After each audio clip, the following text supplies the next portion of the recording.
आज का हमारा लेक्चर पुराने लेक्चर की कंटिन्यूटी पर मबनी है, जो कि असल में था AC voltage applied to a resistor. इसमें हमने ये देखा था कि एसी वोल्टेज हम ऐसे वोल्टेज को कहते हैं जो कि अपनी पोलैरिटी और मैग्नीट्यूड वक्त के साथ बदलता हो।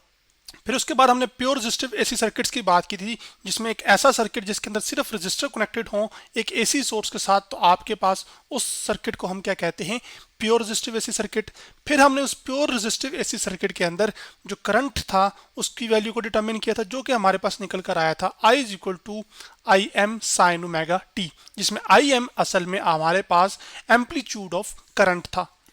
आज सबसे पहले हमने ये करना है कि जो वोल्टेज है जो आपने प्रोवाइड किया था एसी सोर्स के जरिए से प्रोवाइड किया गया, जिसकी वजह से अल्टरनेटिंग करंट फ्लो हुआ, उनके ग्राफ्स को हमने कंपेयर करना है और उससे कुछ चीजें समझने की कोशिश करनी है। लेकिन दोनों में आपको एक जो सिमिलरिटी नजर आ रही है कि जो वोल्टेज है वो भी असल में साइनोसाइडल है और जो करंट है वो भी एक्चुअली क्या है, साइनोसाइडल है। यानी यहाँ पर भी साइन ओमेगा टी का फंक्शन है, जबकि करंट में भी आपके पास साइन ओमेगा टी का फंक्शन है। तो जब हम वोल्टेज और करंट का ग्राफ टाइम के लिहाज से प्लॉट करते हैं डिफरेंट वैल्यूज ऑफ करंट और वोल्टेज पर, तो आपके पास ये जो ग्राफ है वो असल में इस तरह का आता है, जिसमें हॉरिजॉन्टल एक्सिस पर टाइम को लिया गया है, जिसको हम रिप्रेजेंट कर रहे हैं सिंबल टी के साथ, और टाइम को हम नापते हैं सेकंड्स में। जबकि जो वर्टिकल एक्सिस है इसमें आपने करंट और वोल्टेज का ग्राफ एक साथ दिखाया गया है, तो इसमें कोई इश्यू नहीं है। आप टाइम के लिहाज से दो मुख्तलिफ क्वांटिटीज का ग्राफ वाई एक्सिस पर प्लॉट कर सकते हैं, इसमें कोई कैद नहीं है, ठीक है। बस जो समझने की बात है यहाँ पर वो ये है कि जो ब्लू ग्राफ आप देख रहे हैं जिसकी पीक बड़ी है, ये असल में आपके पास वोल्टेज टाइम ग्राफ है। तो मैं यहाँ से एक तीर का निशान लगा के इसको वाज़िया भी कर देता हूँ ताकि आपके लिए आसानी रहे। जबकि ये जो पर्पल लाइन वाला ग्राफ है, कर्व जिस तरह का ये बन रहा है, पॉजिटिव हाफ साइकिल और ये नेगेटिव हाफ साइकिल मिलके असल में आपके पास अल्टरनेटिंग करंट बनाते हैं और एक उससे साइकिल मुकम्मल होता है। तो ये असल में आपके पास क्या है, ये करंट टाइम का ग्राफ है।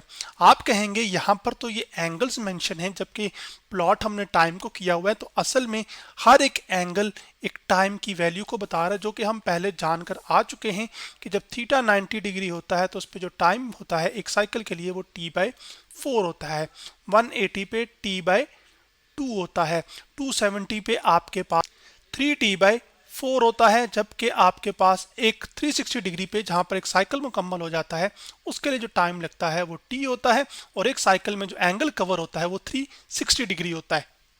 अब यहाँ पर आपके पास ये जो पीक है ये असल में वोल्टेज की मैक्सिमम वैल्यू को बता रही है पॉजिटिव हाफ साइकिल में, जबकि ये वाली जो वैल्यू है ये आपको असल में वोल्टेज की मैक्सिमम वैल्यू बता रही है नेगेटिव हाफ साइकिल में। इसी तरह ये जो वैल्यू है असल में आपको बता रही है कि करंट की मैक्सिमम वैल्यू, जिसको हम आई मैक्स या आई एम से रिप्रेजेंट करते हैं, और ये पॉजिटिव हाफ साइकिल में है। जबकि ये जो वैल्यू है आपके पास यहाँ पर जो करंट की होगी वो असल में आपके पास मैक्सिमम वैल्यू है नेगेटिव पोलैरिटी के साथ करंट की। जो असल मुद्दा है वो भी शुरू करना है। वो असल मुद्दा ये है कि ऐसा क्या वजह बन रही है कि आपके पास ये जो वोल्टेज का ग्राफ है उसकी जो पीक वैल्यू है यानी कि एम्पलीट्यूड है वी एम, वो एक्चुअली ज्यादा है किससे, आई एम से। इसकी क्या खास वजह हो सकती है? हालांकि दोनों करंट और वोल्टेज जो पीक वैल्यू अपनी गेन कर रहे हैं वो सेम ही वक्त पर कर रहे हैं या सेम ही एंगल पर कर रहे हैं, फिर ऐसा क्या है कि वोल्टेज की जो वैल्यू है वो ग्रेटर है जबकि जो करंट की वैल्यू मैक्सिमम है वो उससे कम है?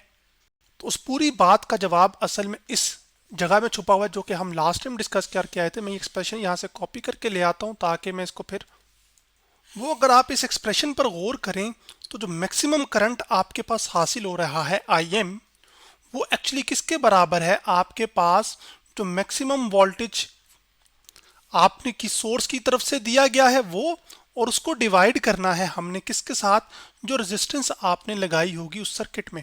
तो वी एम अवर क्या है, ये आर है। अब जैसे कि आप इस सर्किट में देख सकते हैं कि ये इस सर्किट में ये एसी सोर्स है, तो इसका जो वोल्टेज होगा उसको समझने के लिए आप कह सकते हैं कि जो मैक्सिमम वोल्टेज प्रोवाइड कर रहा है वो वी एम है। तो जो इसमें करंट फ्लो कर रहा होगा इस लोड यानी कि इस रेजिस्टेंस में से, इस बल्ब में से, वो आई होगा, और आई किसके बराबर है, वोल्टेज जो प्रोवाइड किया जा रहा है डिवाइडेड बाय दैट रेजिस्टेंस। अब मान लीजिए कि वोल्टेज की कुछ भी वैल्यू है और इसको हम ये समझ लेते हैं, समझाना है ना भी मैंने आपको। तो अगर आप ये मान लें कि जो मैक्सिमम वोल्टेज प्रोवाइड किया जा रहा है ये एक्चुअली अगर 10 है, तो ये ग्राफ में आपके पास जो पीक वैल्यू होगी वो भी असल में वोल्टेज की क्या होगी, वो फिर 10 ही होगी। जितनी पॉजिटिव में पीक होगी उतनी ही नेगेटिव में पीक होगी, खाली पोलैरिटी क्या होगी, वो रिवर्स होगी। तो अब अगर ये 10 है तो मैं यहाँ पर क्या लिखूंगा, Vm की जगह पुट कर दूंगा 10 समझाने के तौर पर जो पीक वैल्यू है, ताकि मैं I मैक्सिमम की वैल्यू निकाल सकता हूँ। तो 10। अब रेजिस्टेंस जो है उसकी तो वैल्यू आपके पास होगी ना, रेजिस्टेंस क्या करती है, चार्ज के फ्लो को रोकती है। और मान लीजिए कि ये रेजिस्टेंस आपके पास अभी कितनी है, ये 2 हो सकती है, 1 हो सकती है, 5 हो सकती है। लेकिन एक शर्त तो पक्की है यहाँ पर, वो ये है कि जो रेजिस्टेंस की वैल्यू है एक्चुअली वो क्या होगी, वो ग्रेटर देन 1 होगी। अगर 1 ही होगी तो 10/1 आ जाएगा, तो करंट और वोल्टेज का ग्राफ एक ही टाइम पर क्या कर रहा होगा, पीक कर रहा होगा, और उसके साथ साथ वोल्टेज और करंट की जो मैक्सिमम वैल्यूज होंगी वो दोनों सेम होंगी, अगर यहाँ पर आर की जगह हम 1 पुट करेंगे। लेकिन यूजुअली सर्किट्स में हम जो सर्किट्स लेते हैं उसमें हमारे पास ये जो लोड या एक्सटर्नल रेजिस्टेंस लगी होती है उसकी जो वैल्यू है वो 1 से क्या होती है, वो ग्रेटर होती है। तो मान लीजिए कि अभी R की वैल्यू 2 है, तो 10 डिवाइड बाय जब मैं 2 करूंगा तो आंसर क्या आएगा, 5। और ये जो 5 है ये असल में 10 से क्या है, छोटा है। इस वजह से जो करंट की वैल्यू है टाइम T/4 पे या थीटा 90 डिग्री पे असल में वो भी पीक कर रही होगी वोल्टेज के लिहाज से, क्योंकि वोल्टेज भी इस वैल्यू इस टाइम पर पीक करता है। क्यों, क्योंकि जो दोनों का ग्राफ है ना, या दोनों का जो फंक्शन है वोल्टेज का टाइम के साथ तब्दील होने वाला, वो एक जैसा है। ये भी साइन ओमेगा टी है और ये भी साइन ओमेगा टी है। इस वजह से दोनों जो ग्राफ हैं वो असल में 0 से शुरू हो रहे हैं, बस डिफरेंट इंस्टेंट ऑफ टाइम पर इनके जो एम्पलीट्यूड्स हैं उनमें फर्क है, या उनके जो डिस्प्लेसमेंट्स हैं उनमें फर्क है। तो अब वापस हम उसी पॉइंट पर आते हैं। तो जब आपने रेजिस्टेंस की वैल्यू 2 पुट की तो आंसर क्या है, 5। इसका मतलब है जो आई एम है वो कितना है, मैक्सिमम वैल्यू ऑफ करंट कितनी है, वो 5 है, जो कि एक्चुअली 10 से क्या है, वो कम है, जो कि वोल्टेज मैक्सिमम की वैल्यू है। तो फिर वो ग्राफ के ऊपर वो पॉइंट असल में वोल्टेज से नीचे ही कहीं होगा ना, तो वो एक्चुअली पॉइंट आप समझने के तौर पर भी ये ले सकते हैं। तो यूं आपने वजह जान ली कि क्यों हमारे पास maximum value of the voltage, जब हमारे पास सर्किट में सिर्फ और सिर्फ क्या लगी हो, रेजिस्टेंस लगी हो एसी सोर्स के साथ, तो जो वोल्टेज की मैक्सिमम वैल्यू है वो हमेशा ग्रेटर देन होगी मैक्सिमम वैल्यू ऑफ करंट से। क्यों, क्योंकि सारा अमल दखल किसका है, रेजिस्टेंस का बार है बीच में। और ये बात सिर्फ पॉजिटिव पीक तक ट्रू ही नहीं रहेगी, ये बात नेगेटिव पीक में भी ट्रू रहेगी। यानी कि जो नेगेटिव हाफ साइकिल होगा इसमें भी आपके पास जो नेगेटिव वी मैक्स है वो ग्रेटर देन है नेगेटिव आई मैक्स से। आप ये सोच रहे होंगे कि नहीं ऐसा तो नहीं होता, नेगेटिव में जो नंबर जितना छोटा होता है वो असल में उतना ही बड़ा होता है। वो बात आपकी ठीक है, तो यहाँ पर आप उसको जरा कर लीजिए ना। नेगेटिव वी मैक्स होगा तो असल में ये जो नेगेटिव ये वाला साइन है ये असल में इस नेगेटिव वाले साइन को क्या कर देगा, कैंसिल आउट कर देगा। तो वो उसी तरह बिहेव कर रहे होंगे जैसे असल में पॉजिटिव वाले हैं। और ये नेगेटिव साइन सिर्फ पोलैरिटीज को बता रहे हैं, वैल्यूज तो वही है ना, नंबर्स हैं। अब उसके बाद आगे बढ़ते हैं। अब जिक्र करते हैं कि आपके सामने यहाँ पर एक टर्म लिखी हुई है जो कि फाई है, और ये जो फाई है ये एक्चुअली क्या है, ये कहलाता है हमारे पास फेज डिफरेंस। तो आपके पास जब सर्किट में सिर्फ रेजिस्टेंसेस लगी हों, जब अल्टरनेटिंग सोर्स के साथ वो लगे हों, सारा कुछ ठीक है, तो उस सिनेरियो में आपके पास करंट और वोल्टेज के जो ग्राफ है उनके बीच का जो फेज डिफरेंस है वो असल में कितना है, वो 0 है। फेज डिफरेंस 0 होने का मतलब ही असल में ये है कि जिस टाइम पर आपके पास करंट की वैल्यू पीक कर रही है उसी टाइम पे असल में वोल्टेज पीक कर रहा है, या यूं मुतबादिल में यूं कह सकते हैं जिस टाइम पर आपके पास वोल्टेज पीक कर रहा होगा उसी टाइम पर करंट की वैल्यू भी क्या होगी, वो मैक्सिमम होगी। हो सकता है वोल्टेज मैक्सिमम करंट से क्या हो, वो ज्यादा हो, लेकिन हमारे सिनेरियो में वो वाकई ही ज्यादा है। इसी तरह जैसे वो मैक्सिमम वैल्यूज सेम टाइम पे गेन कर रहे हैं, उसी तरह जो 0 वैल्यू है ऑफ द करंट और वोल्टेज है वो भी असल में क्या कर रहे होंगे, वो सेम टाइम पे गेन कर रहे हैं। तो इस वजह से इनके बीच का जो फेज डिफरेंस है वो एक्चुअली क्या है, वो 0 है। और जो फेज डिफरेंस होता है, ये फेज डिफरेंस प्रोवाइड करता है information about which quantity is leading and which is lagging. जैसे हमारे सिनेरियो में आपके पास करंट और वोल्टेज के बीच का जो फेज डिफरेंस है वो असल में ये बताएगा कि क्या आया करंट लीड कर रहा है या वोल्टेज लीड कर रहा है।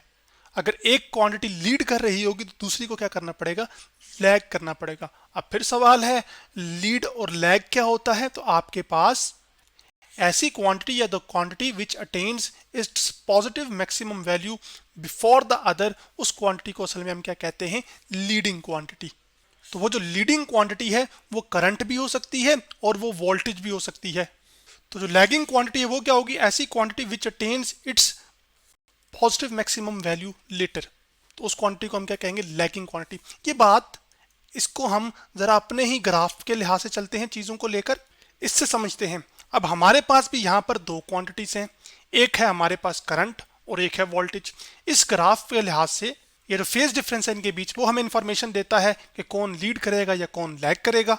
अब चूंकि फेज डिफरेंस ही करंट और वोल्टेज के बीच जीरो है, और फेज डिफरेंस जीरो होने का मतलब ही असल में ये है कि दोनों क्वांटिटीज चाहे करंट और वोल्टेज हो, वो असल में अपनी जो पॉजिटिव मैक्सिमम वैल्यू है वो एक ही टाइम पे गेन करें। जैसे कि इस टाइम पे करंट भी अपनी मैक्सिमम वैल्यू गेन कर रहा है, जबकि वोल्टेज भी अपनी मैक्सिमम वैल्यू गेन कर रहा है। तो इस वजह से इनके बीच का जो फेज डिफरेंस है वो असल में कितना है, वो जीरो है। अब चूंकि phase difference equal to zero है, तो इसका मतलब ये हुआ कि जो करंट और वोल्टेज हैं वो असल में इन फेज हैं। किस सिनेरियो में, इन प्योर रेजिस्टिव सर्किट, यानी कि ऐसे सर्किट्स जिसमें सिर्फ अल्टरनेटिंग सोर्स के साथ आपके पास क्या लगी हो, खाली और खाली रेजिस्टेंसेस लगी हो, तो उन सर्किट्स को हम क्या कहते थे, प्योर रेजिस्टिव एसी सर्किट्स। और उनमें आपके पास जो करंट और वोल्टेज हैं उनके बीच फेज डिफरेंस जीरो होता है, और जब फेज डिफरेंस जीरो होता है तो इसका मतलब है कि करंट और वोल्टेज क्या है, वो इन फेज है। और इन फेज होने का मतलब यह है कि करंट और वोल्टेज सेम टाइम पर अपनी पीक वैल्यूज को गेन कर रहे हैं। तो अब रही बात सिर्फ लीडिंग और लैगिंग की, क्योंकि फेज डिफरेंस जीरो है, इससे करंट और वोल्टेज इन फेज हुए, तो आपके पास ना ही तो कोई क्वांटिटी लीड कर रही है और ना ही कोई लैग कर रही है। क्यों? क्योंकि लीडिंग क्वांटिटी तो वो होती है जो कि सबसे पहले अपनी मैक्सिमम वैल्यू को हासिल करे दूसरी के बनिस्बतन, लेकिन यहाँ पर तो उसके बरक्स ऑपोजिट हो रहा है। दोनों क्वांटिटीज सेम टाइम पे मैक्सिमम वैल्यू को गेन कर रही है। इसका मतलब है ना करंट लीड कर रहा है ना वोल्टेज लीड कर रहा है, और ना ही करंट लैग कर रहा है ना ही वोल्टेज लैग कर रहा है। क्यों? क्योंकि दोनों ही क्या है, इन फेज है। जब कुछ फेज डिफरेंस की एक स्पेसिफिक वैल्यू होगी जो कि 50 हो सकती है, 45 हो सकती है, तो तब आपके पास एक क्वांटिटी लीडिंग होगी और एक लैगिंग होगी। तो यहां तक हमने चीजों को तो अब अंडरस्टैंड कर लिया है। अब नेक्स्ट लेक्चर के अंदर हम बात करेंगे आपके पास फेजर डायग्राम्स की, जब आपके पास एक अल्टरनेटिंग सोर्स लगी हो और साथ रेजिस्टेंसेस सीरीज में कनेक्टेड हो, या आपके पास एक ही रेजिस्टेंस कनेक्टेड हो। सीरीज में रेजिस्टेंसेस कनेक्टेड होने का मतलब है कि एक के बाद एक लगी हो और जितना ही करंट उनमें से फ्लो कर रहा हो। तो उसमें हम फेजर डायग्राम्स कैसे रिप्रेजेंट करते हैं, और उसके बाद फिर पावर का क्या डिलीवर हो रही होगी एसी सोर्स से, उसको फिर हम नेक्स्ट लेक्चर के अंदर डिस्कस करेंगे। तो आज हमने AC voltage applied to a resistor के बारे में पढ़ा।